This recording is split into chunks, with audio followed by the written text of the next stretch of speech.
अभी आप सुन रहे हैं आरपीआर रिकॉर्डिंग स्टूडियो की शानदार प्रस्तुति। धीरे धीरे से गे तोरा हम पटैबो धीरे धीरे से गे अपना बनैबो। Music by DJ Umesh, Shukipur बाजार। धीरे धीरे से गे तोरा हम पटैबो, धीरे धीरे से गे अपना बनैबो। तोरा घर तक मिले जुले अइबो, तोरा संग में हम जे घूमैबो। धीरे धीरे से गे तोरा हम पटैबो, धीरे धीरे से गे अपना बनैबो। तोरा माई बाबू के हम मनैबो, तोहर हाथ मांगे घर तोरा अइबो।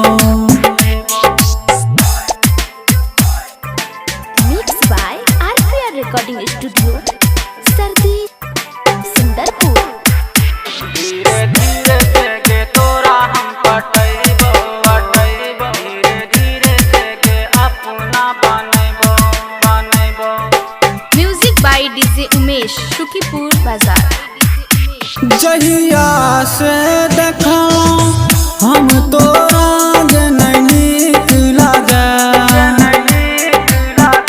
हरदम अब तो हमरो मन गे तोरे दिस भागे।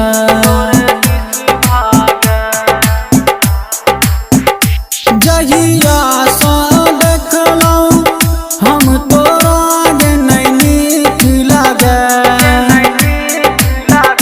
हरदम अब तो हमरो मन गे तोरे दिस भागे।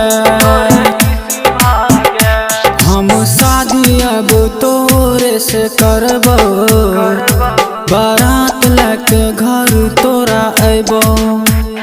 धीरे धीरे से गे तोरा हम पटैबो, धीरे धीरे से गे अपना बनैबो।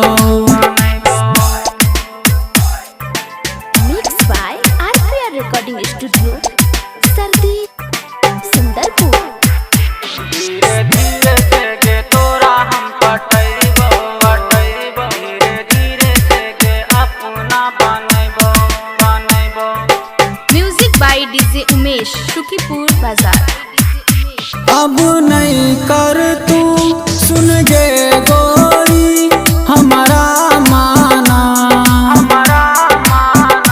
अमर भेलौ तोहर गोरी के दीवाना।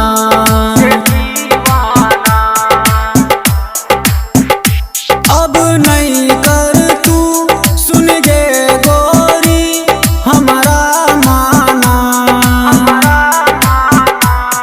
अमर भेलौ तोहर गोरी के दीवाना। अब तोहर कोनो बात नहीं मानबो, अपन बाबू के पुतहु हम बनैबो। धीरे धीरे से गे तोरा हम पटैबो,